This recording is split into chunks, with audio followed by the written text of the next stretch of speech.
So the algorithm, in one sense, is like a ruthless TV producer working for the studio, Instagram, LinkedIn, what have you. And all the content creators are in a rat race to compete for the role that the producer is going to promote.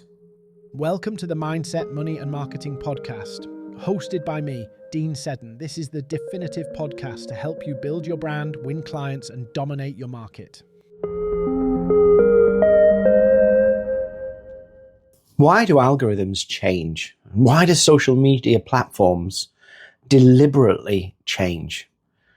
So if you're marketing yourself online, if you're building your business on social media, one of the things you'll come across quite often is the ever-changing algorithms. And there's a whole group of people who will share content and become algorithm gurus, telling you this, that, and the other about how the algorithm works.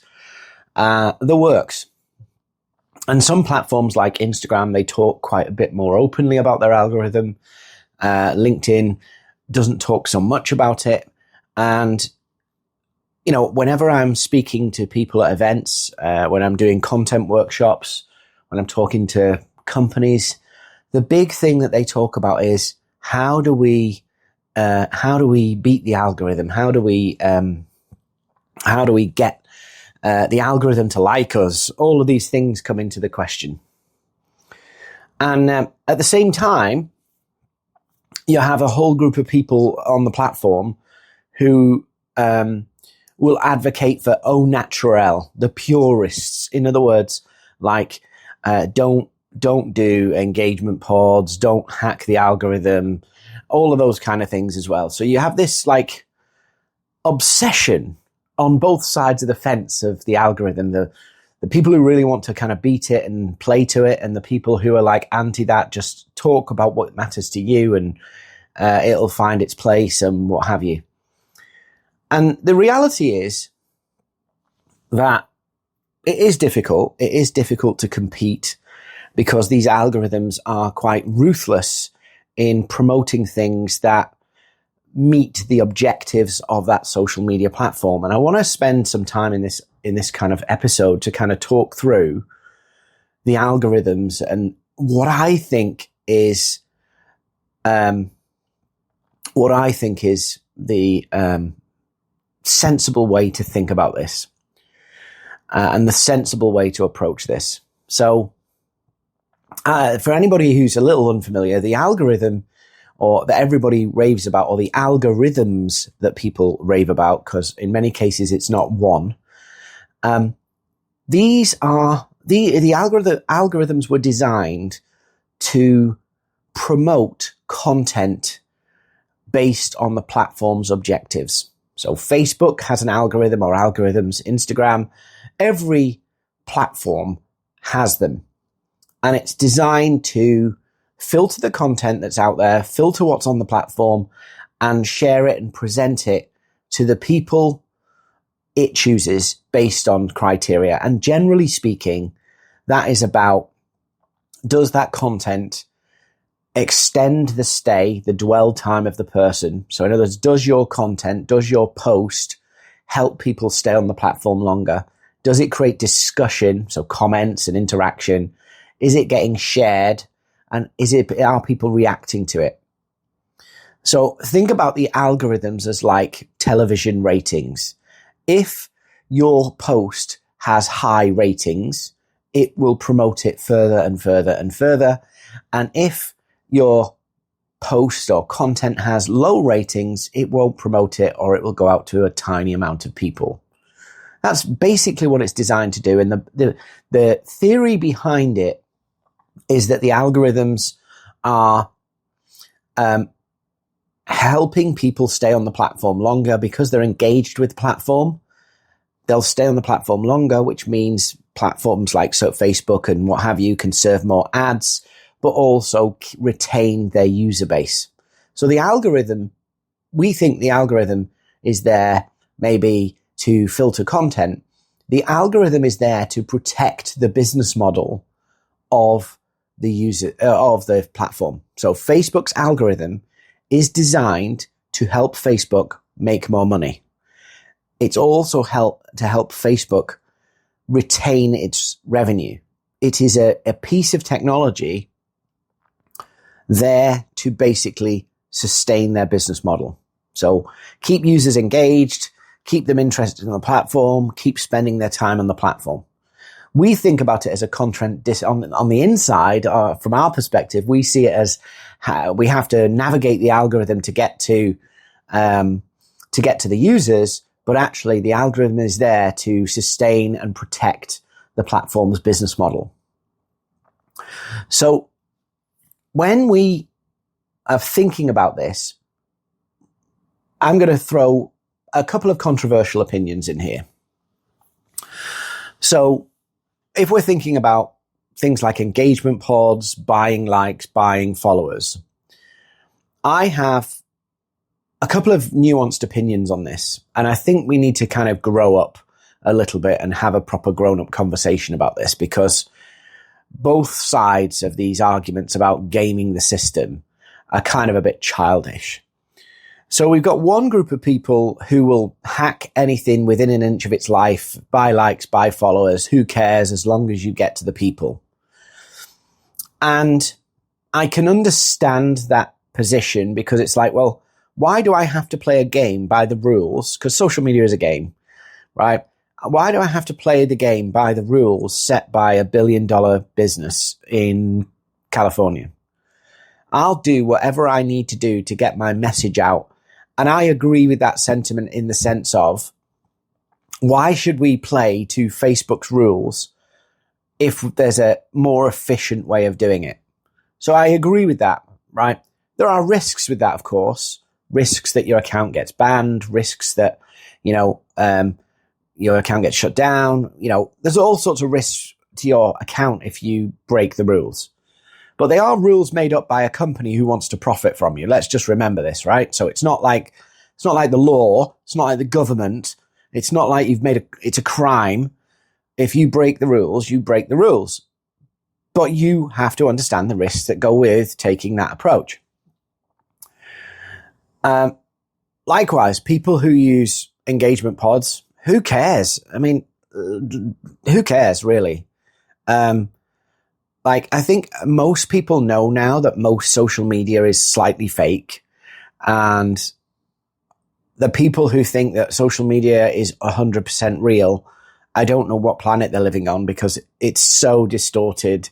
On every platform, it's slightly distorted. But who cares? If that works for you, knock yourself out. Now, I do understand people who make an argument, well, if you cheat the algorithm and you get lots of people to like your posts and comment on your posts, then, potentially you're tricking people into thinking you're popular. You're tricking people to thinking you're, uber successful or whatever. And I can see that point. I really can see that point. But I would also offer at the same time, let's be honest here, right? Look at Google. You go through movie reviews on Google and you read them and half of them are fake, right? You go to a movie, right? So here's another scenario. A movie's coming out and you go to the Facebook page or the Twitter account of that movie. How has it got hundreds of thousands of followers beforehand? Before the movie's even come out, right? So there is an element of everything on social media is being manipulated in some way. So it's a choice for you to think about what you do and why you do it.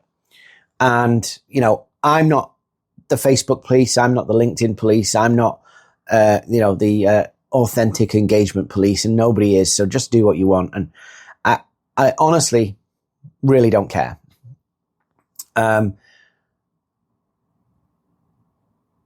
So when we're thinking about that, we go, well, okay, they're gaming the algorithm.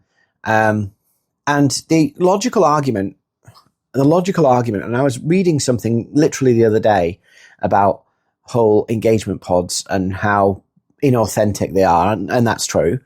But most of social media is inauthentic. People just don't tell the truth about it in most cases. Do you really think those influencers and people who behave like that and are like that in real life? Come on. I've met some of them. They're not, some of them look like very nice people on social media and they're horrible in real life. And then I've met some people who are horrible on social media and you think I wouldn't stay anywhere near them. And they're actually really nice people in real life. So, you know, you can't really judge social media genuinely anyway. But I read a piece about these kind of huge engagement pods. Like, there's one at the moment, that has about 3,000 people in it. And I say people, there's some debate about whether they're real people or whether they're like bot accounts or fake accounts.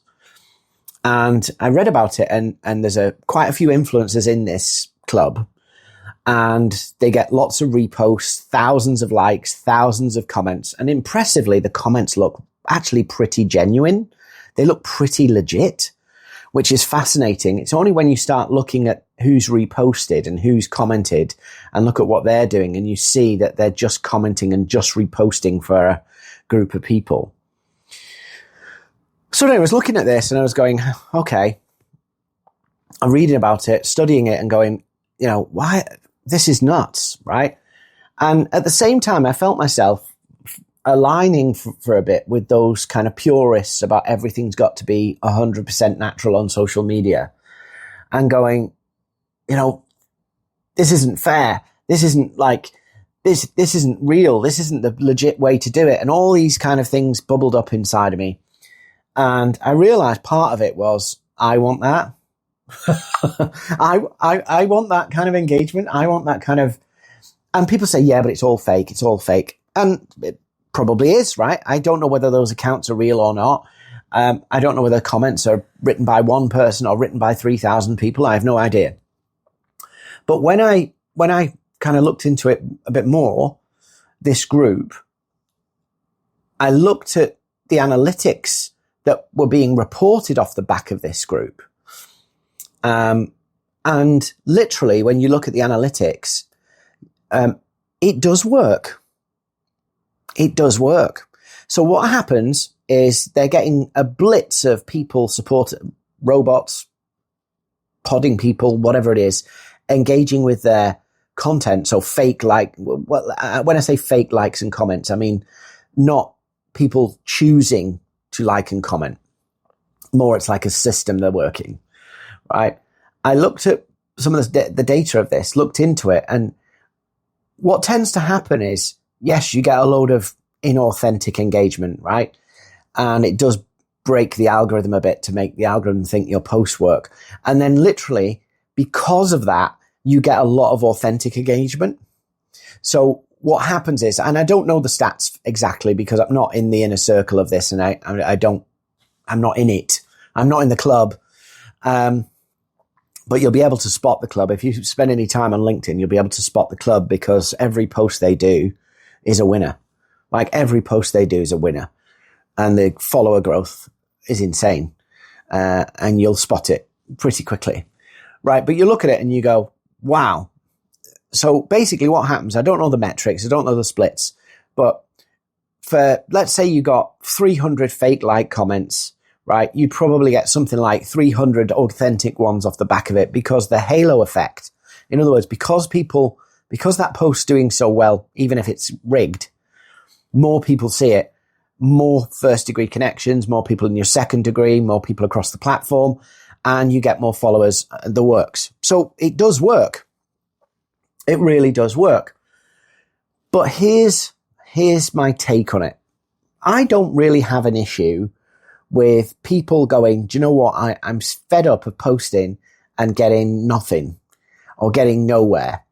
And I'm going to get a few mates to support my posts. I've got no real issue with that. I mean, you know, that's how it works, right? People just help each other out. I've got no issue with people doing that on a kind of small scale, people helping each other out. That kind of happens unofficially with influencers anyway. They deliberately, it might be unofficial, but they go and engage with each other to kind of amp it up. That's how it works. Collaborations, all that stuff is kind of You scratch my back, I'll scratch yours. It's all similar. I do think there is a legitimate case of, if you're going berserk with this and really inflating it so that you are, there's some people, Justin Welsh has been on LinkedIn for a long time, right? He's built something. I don't know how much of it is real. I've never met the guy. He seems a decent bloke.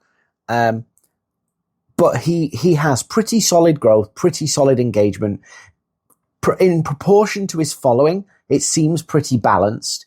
But then you'll see somebody else who's consistently getting 2,000-3,000 likes with 50,000 followers. And you go, how does that work? How is that working? Right? How is that working? And then you'll see some people gaining 100,000 followers. I think there's in like 30 days. It's very suspect. It's very iffy. So I got no problem with people just trying to get along and get going and have a little go. But if you're just doing it for the appearance, then that becomes a bit iffy for me. If you're just doing it to go, do you know what? If I can get 5-6 people just to help me out, just to give this post a bit of a kick, nobody cares about that, right? Who cares, right? But if you're like doing it right, I'm going to fake being successful. I think that's a different league. But there are some people who are literally ranting and raving about this. And I think just focus on your own stuff. Focus on your own stuff. You just keep doing your thing. Keep pushing along, doing what you're doing. Who cares? Really? Who cares? The only reason I think people rant and rave about it so much is because they get a lot of attention by ranting and raving about it. And I would argue that ranting and raving about things is equally a game of the algorithm that a lot of people play. If you get rewarded by complaining about stuff, you're going to complain about more stuff. It's just, is it really helpful? Do you need to do that? I've picked up a lot of business from people who have quit some of these insane, engagement activities, getting 500 likes on a post and 500 comments and spending hours writing comments or spending hours going onto little Slack channels and whatever, going nuts. It's one thing to get a few people to help you out. You don't need many just to kickstart your post. It's another thing to just be, devoting your life to keeping up appearances. And I think some of these big influencers are going to have that challenge. What happens when some of this stuff starts to degrade and they have to keep going and keep going? I think the theory is they'll do this for a while and then eventually they'll be so big that they can drop it. But also I've seen some people who have obsessed about the algorithm and built their success and their ability to help other people achieve success based on their own ability. Like Instagram gurus, for an example. There's been quite a few Instagram gurus who said, I can help you go viral and I'll teach you how to go viral and build this big Instagram account, blah, blah, blah, blah, blah. And I think their business is coming to an end. And I've seen a few of them transition away from. They've been talking forever about like how to build an Instagram business and build your content and all this kind of stuff, basically reliant on that the algorithm wouldn't change. And there's a couple of accounts where I've seen they've had like 50,000 followers and, everything's going great guns, 100 likes and loads of comments and all that kind of stuff. And you go, I wish I could get that on my account. And then, of course, what happens is, once you built a large account, there's a lot of momentum behind you. So it's much easier to get engagement if you have a bigger account and you've got a momentum. If you're starting out, it's hard to get the momentum. But I've seen of late a lot of Instagram gurus change their business model and start talking about how content and impressions don't matter and they're all vanity. And I realized why it is the algorithm's changed and they can no longer compete with it. And so they pivoted their business model because they can't compete. They can't compete anymore because the algorithm's changed.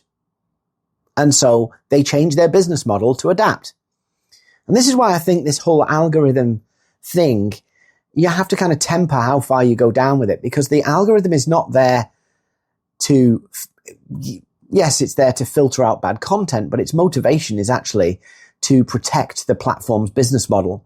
And so they adapt it and change it almost like, well, think about it. If we get bored seeing the same old stuff all the time, then we'll stop tuning in. We need new things and new discoveries to actually keep tuning in. And so the algorithm, this is in my humble opinion, the algorithm has to change, has to continually change to keep the user base engaged. They change things deliberately to go, let's shake it up because we don't want our users to get bored. And so behind the scenes in Instagram and LinkedIn, they're looking at what user behavior is and going, oh, we need to change this up because we're seeing a pattern of less time spent on the platform, less engagement time with content. We're seeing this kind of pattern emerge. And so that pattern gets tired, so they shake it up a little bit and throw all the pieces in the air to change the way it is for the user base, to keep the user base engaged. And part of that process is also, well, we want them to see different things. We want them to engage with different stuff. We want them to add more variety. And so part of that is not, oh, let's change the algorithm because of any other reason than it's to protect our business. And so creators and influencers, if they want to do this, have to realize that they'll continually have to adapt to a changing algorithm to stay competitive. And we go, why did they do it? Why did they change it? They changed it because they cannot allow it to get stale. They cannot allow people to see the same things over and over again. So it's a bit like the algorithm, they want you to basically see things that you like so you stay on the platform. So let's make sure if you like Dean's content, you see a lot of Dean. But at the same time, they go, yeah, but we don't want you to see too much of Dean that you get too fed up of seeing it and switch off. So we'll make sure you see other things too. So for a period, I am useful to the algorithm.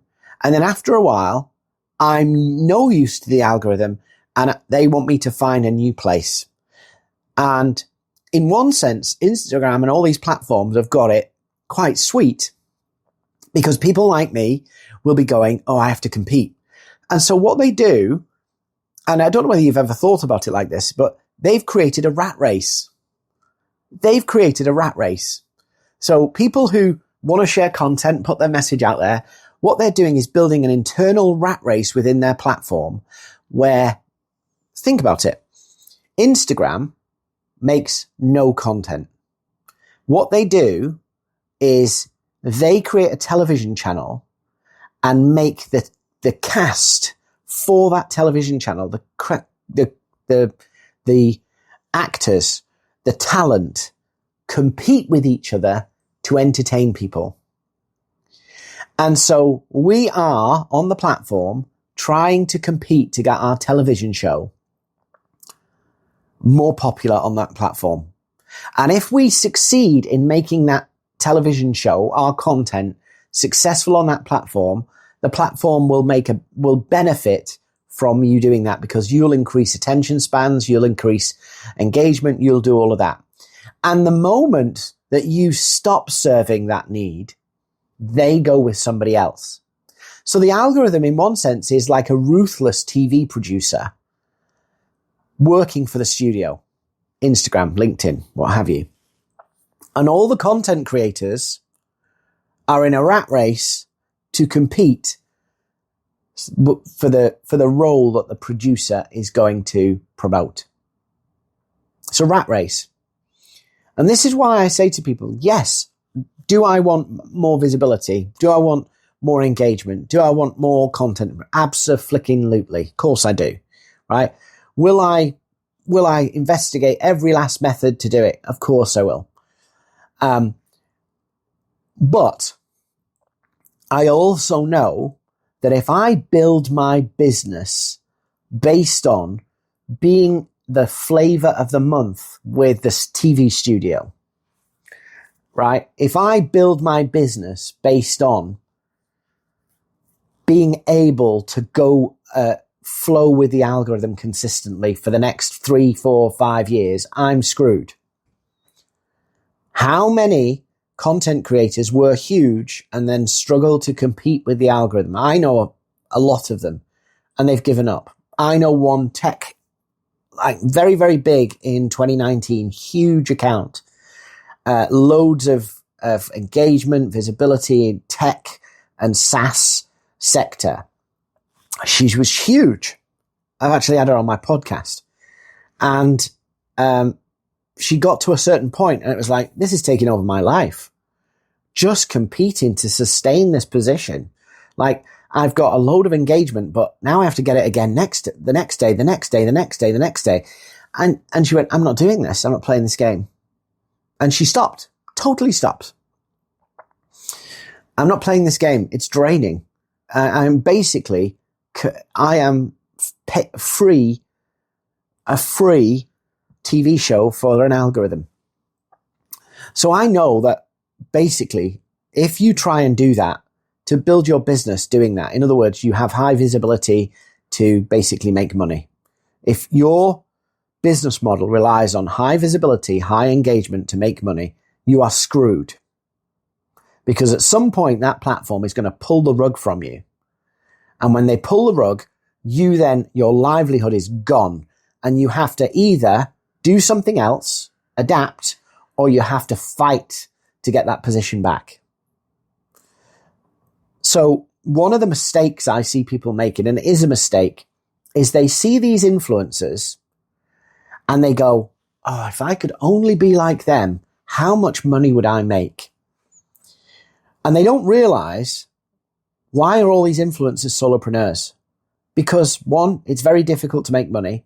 They can't build on an algorithm because the algorithm can rug pull. So yes, as a solopreneur, they might have a half decent life, but they're always on the risk that the algorithm screws their business.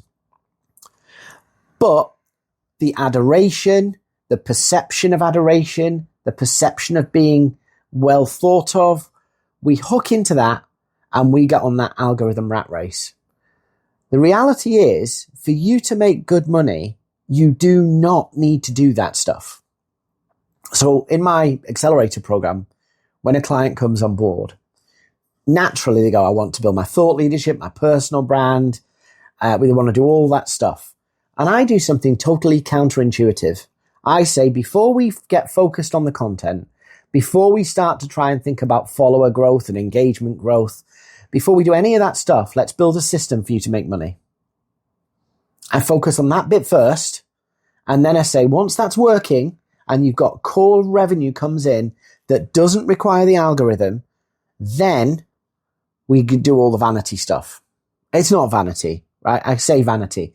There is some value in being well known. There is value in being popular. There is value in having high engagement. There is value in all of that stuff.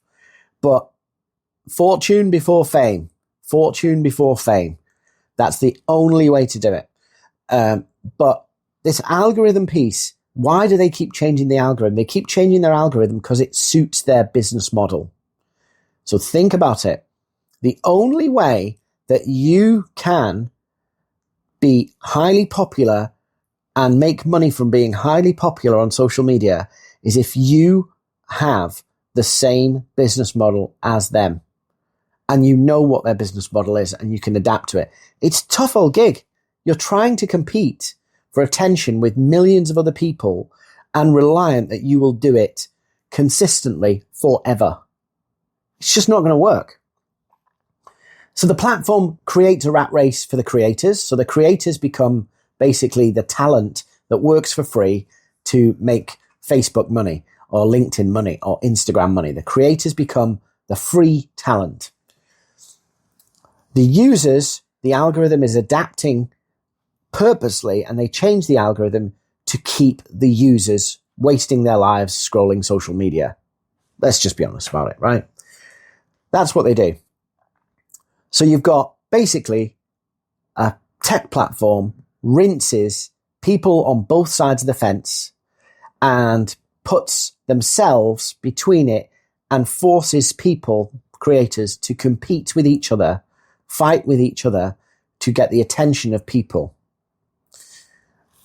I've got no problem. Just understand the game you're playing. And it is a game. It is a game. And Facebook are making, and Instagram and LinkedIn and all these platforms make it a game for you to compete, because it keeps you fighting forever and ever. You get a good post and then you want it again. You get a better post, you want it again. And you keep going and going and going and going. And then they keep changing it and changing it and changing it so that you keep going and going and going. Meanwhile, they are using you. The platform uses the creators as the tool to get all these people to show up and waste their time on the platform, liking, commenting, scrolling, all that stuff that they do. That's how algorithms work. That's what the algorithms are for. And this is why I have, for the past 6 years, been telling people, do not build your business based on the algorithm. Build your business based on your ability to unlock relationships on social media. Build that bit, and then knock yourself out on competing and fighting with the algorithm. If you want to cheat, do whatever. I don't really care. Right? I've got better things to do in my life than be on a moral crusade for the terms of service for $1 billion company. Do what you like. If it works for you, it works for you. If it doesn't, it doesn't. Do what you like. But that is the icing on the cake to a core business that works, whether the algorithm likes you, whether you're competing with the algorithm or not. But that's my 2 cents on how algorithms work. If you like this post, if you've got a different opinion, if you disagree with me, let me know. If you can comment wherever you're listening or watching this, do that. If you can't comment wherever you're listening to this, then go and find me on social media and tell me why you disagree. I'd love to hear your opinions. Tell me why you agree with me. Thanks for joining me on this episode of Mindset, Marketing and Money Podcasts. Don't forget to subscribe so you get notified about future episodes.